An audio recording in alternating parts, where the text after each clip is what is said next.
warga menemukan kursi batu stone set atau Van Hekkeren menyebut kursi arwah. Coba kita bersihkan ya Kang Adi.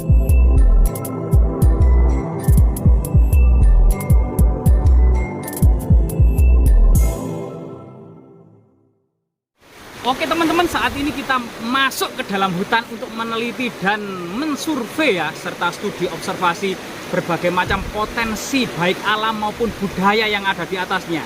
Kali ini kita bersama saya Adi Sucipto, Ketua Kang Adi Sucipto ya. Ketua KTH Bina Warga Desari-Desari. Termasuk Ketua Gapoktan ya, Kabupaten Mojokerto. Ya. Luar biasa sekali. Jadi masyarakat sekitar hutan memang sangat perlu diperdayakan karena potensi alamnya sangat luar biasa sekali, terutama kopi Mas ya. Ya, kopi di sini kopinya namanya itu kopi Asmoro, kopi asli Anjasmoro. Oh, kopi Asmoro itu singkatan. Kopi asli Gunung Anjasmoro.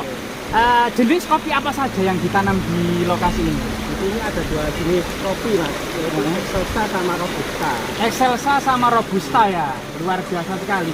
Konon katanya di perkebunan kopi ini banyak sekali semacam ini batu-batu purba ya, Iya. jejak-jejak peradaban leluhur kita, Neolitik, Megalitik, masa prasejarah.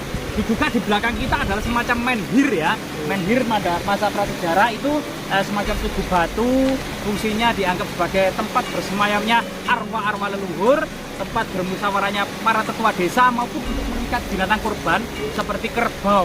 Mungkin dengan Mas Adi ini kita mau ditunjukkan ke situs apa Mas? Ya, ini ada situs namanya situs Batu Kursi. Jadi warga menemukan batu kursi ya? Iya. Nah, batu kursi teman-teman dalam penelitiannya Van Hekkeren meneliti masa prasejarah, batu kursi disebut juga stone seat atau juga disebut kursi arwah Mas. Iya. Atau spirit seat. Nah, coba kita melangkah di sungai-sungai ini ya. Iya. Jadi sungainya sangat indah ya. Iya. Airnya seperti kaca. Iya. Nah, airnya seperti kaca teman-teman. Nah, iya luar biasa ya. Jadi diduga pinggiran sungai atau peradaban lembah sungai itu memang identik dengan kehidupan purba pada masa lalu. Karena sungai itu tempat kemudian kebutuhan sehari-hari ya, mandi, mencuci pakaian, atau memberi makan binatang. Dan kebutuhan tidak terlepas dari sungai atau air ya teman-teman ya.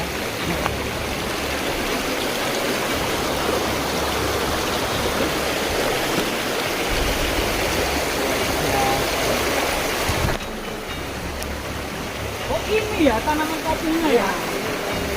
Nah teman-teman, ini tanaman kopi yang sedang berbuah teman-teman ya. Nah ini teman-teman, ini jenis kopi apa Kak Aldi? Kopi Excelsa ini. Ini segini umurnya berapa tahun Kang Aldi? Sekitar 2 tahun. 2 tahun sudah berbuah. Jadi 2 tahun saja kopi di sini sangat subur. Lihat daunnya itu hijau royo-royo. Apalagi buahnya teman-teman ini banyak merentul-merentul ya, merentil-merentil dan merentol-merentol. Iya banyak yang merentul-merentul teman-teman. Coba kita, ini adalah kopi yang 2 tahun sudah berbuah. Kalau ini ada perhatian dari pihak atau pemerintah terkait gitu ya untuk mengembangkan kopi Excelsa di lereng Gunung Anjasmoro, Asmoro. Apa tadi? Anjasmoro. Asli Anjasmoro. Lah ini luar biasa sekali ya kopi Asmoro teman-teman. Nah, jangan lupa Instagramnya kopi Asmoro. Nah ini luar biasa sekali. Durian juga sangat subur ini ya durian. Durian lokal ini ya sangat subur ya.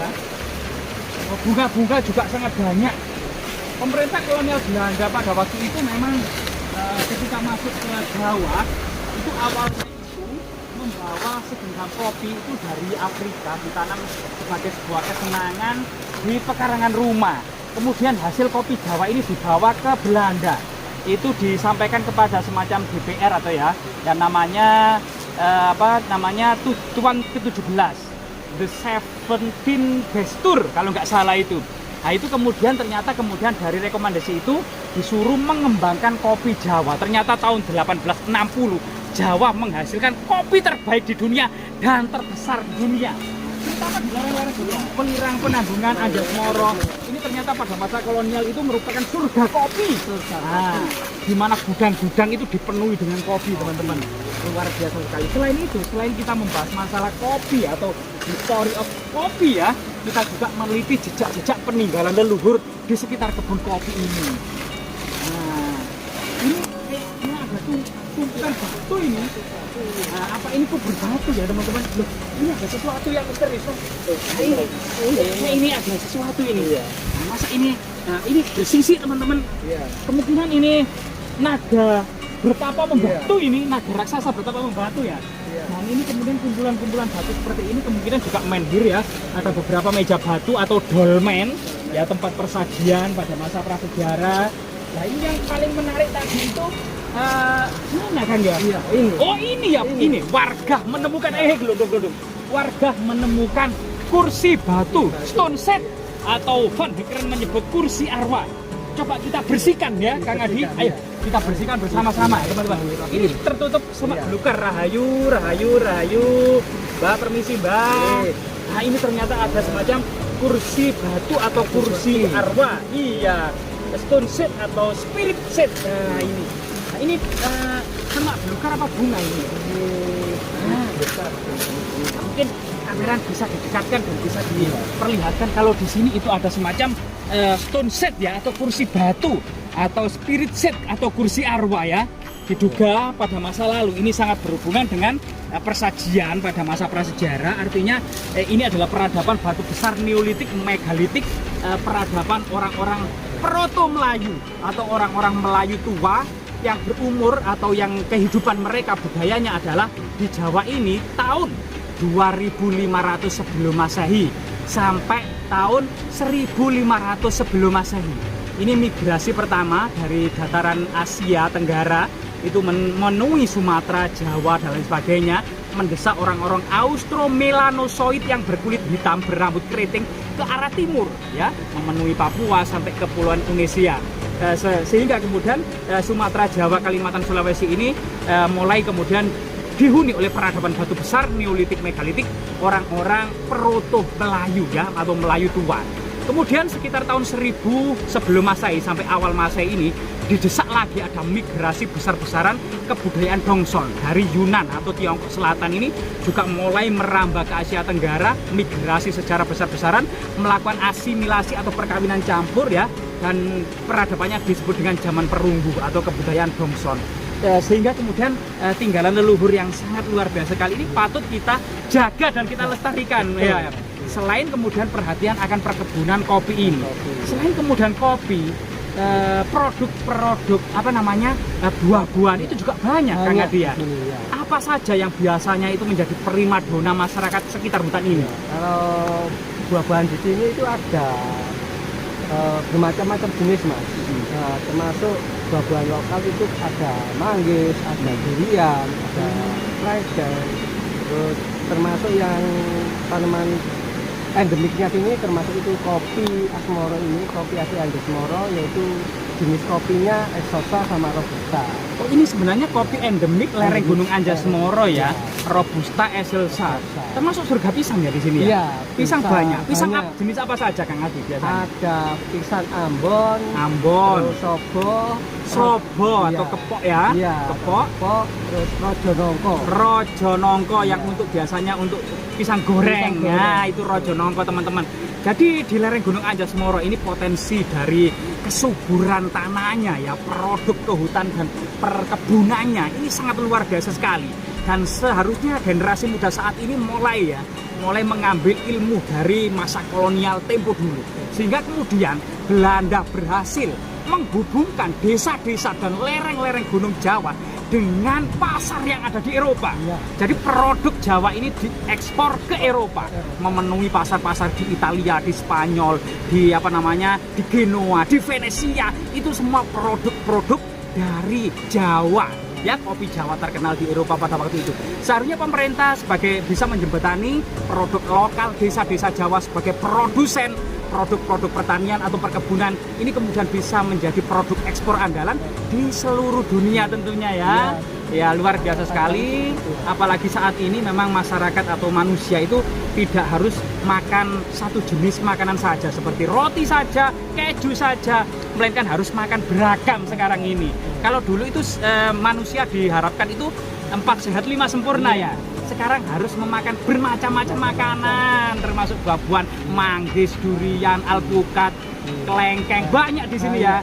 termasuk pisang. Nah, ini agar terhindar dari berbagai macam virus dan penyakit-penyakit tentunya ya.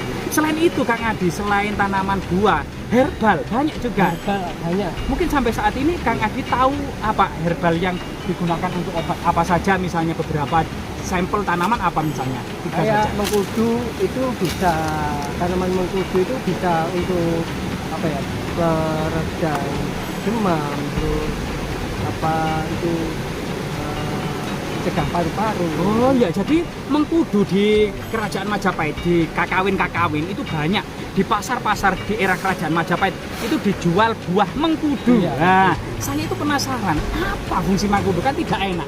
Ternyata salah satu khasiatnya itu bisa memperkuat vitalitas. Nah, luar biasa sekali mengkudu ya. Iya. Selain mengkudu, Kang Adi, apa saja kemungkinan? Ada jahe merah. Jahe merah juga Iya. banyak di lokasi ini ya. Jadi jalan-jalan untuk menuju lokasi lereng Gunung Anjas Moro ini sudah dicor ya, Iya. lebar, mobil dan kendaraan itu mudah. Bahkan wisata-wisata yang ditawarkan di sini misalnya apa Kang Adi? Ada air terjun 7 bidadari, termasuk jalur pendakian di pegunungan Anjas-Moro. Itu Puncak ada- Anjas-Moro Puncak bisa Anjas-Moro. lewat sini, Bisa, termasuk iya, bisa. di air terjun Iya, 7 7 bidadari. Jadi potensinya banyak ya, baik alam, budaya, ada Stonehenge ya, termasuk batu-batu, ada apa ini, stone set ya, batu kursi, bahkan umpak-umpak batu juga banyak ya. Ya, banyak. Ada. Oh. Salah satunya itu Umpak Wolu Umpak Wolu. Iya. Oh ya, tepatnya kita itu berada di desa mana kan? di Desa Rejosari, Kecamatan Jatirejo, Kabupaten Mojokerto. Luar biasa sekali. Bahkan salah satu nama dusun itu Siman ya. Iya, Nah, dusun mengingatkan kita pada kitab Negara Kertagama. Raja Hayam Wuruk setelah habis hujan senantiasa bertamasa ke selatan Istana Majapahit yang ada di Trowulan, mengunjungi Wewe Pikatan, Candi Limo dan Siman, menghadiri upacara prasetyan yang selalu ramai, tidak pernah sepi. Ya, ini luar biasa sekali. Hal-hal seperti ini bisa dibangkitkan lagi, budaya-budaya seperti ini ya.